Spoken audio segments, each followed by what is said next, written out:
আমরা যদি আদর্শ বিসর্জন দিই, এই জাতিকে বহুদিন তার এই ক্ষতি বহন করতে হবে।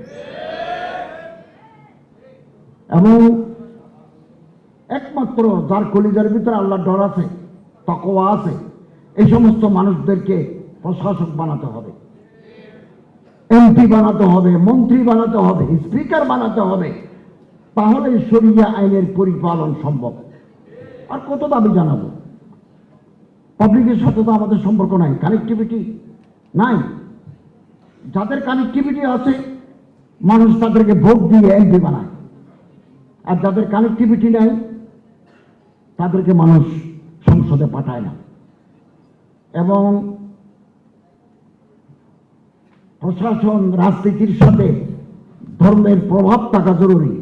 100 বছর আগে আল্লামা ইকবাল বলছেন, জলালে বাদশাহী হো কে জমহুরি তামাশা হো, জুদা হো দিন সিয়াসত সে তো রহ জাতি হ্যায় চেঙ্গিজি। ধর্ম থেকে যদি রাজনীতি আলাদা হয়ে যায়, চেঙ্গিজ খানের বর্বরতা বিরাজ করে। একথা যেন আমরা ভুলে না যাই। লেখক একটা কনক্লুশন একমত। আজকের এই সেমিনার অত্যন্ত তাৎপর্যপূর্ণ। এগুলো নিয়ে আমরা আলোচনা করি না। শরিয়া আইনের প্রয়োগ, এই যে কুষ্টিয়া বিশ্ববিদ্যালয়ের ভাইস চ্যান্সেলরের, মাননীয় ভাইস চ্যান্সেলর মহোদয়ের বক্তব্যগুলো অভিনিবেশ সহকারে শুনেছি। আমরা তুরস্ক, পাকিস্তান, মালয়েশিয়া সহ আরো যে যে দেশে কিছুটা 100% শরিয়া আইন তো পৃথিবীর কোনো দেশে নাই এই মুহূর্তে, যেখানে যেখানে আছে ওখান থেকে একটু ইনস্টেন্স নিয়ে আমরা আমাদের দেশের রাজনীতিকেও প্রশাসনকেও দাবি দেওয়ার ভিতরে এটা অন্তর্ভুক্ত করতে পারি। এবং ইনশাআল্লাহ যেতে সম্ভাবনা, বহু বছর পরে একটা সম্ভাবনা আমাদের সামনে আসছে, এটাকে আমরা কাজে লাগাতে চাই। এবং এই সুযোগ যদি হাতছাড়া হয়ে যায়, আরো 54 বছর অপেক্ষা করতে হবে।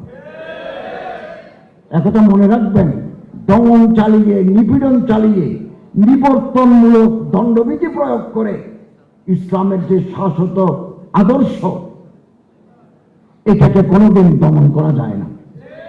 আল্লামা ইকবাল বলেন, জিতনা হি দমাওগে উতনা হি উবরেগা। যেই শক্তি দিয়ে দমাইবে সেই শক্তি দিয়ে উপরে উঠবে। এটা আমাদের মনে রাখতে হবে। আমরা সাহস হারাবো না, আমরা সাহস হারাবো না।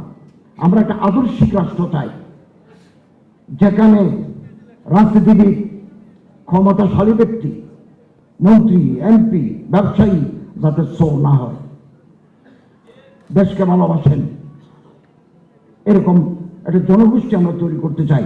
লেখক এখানে একটা চমৎকার কথা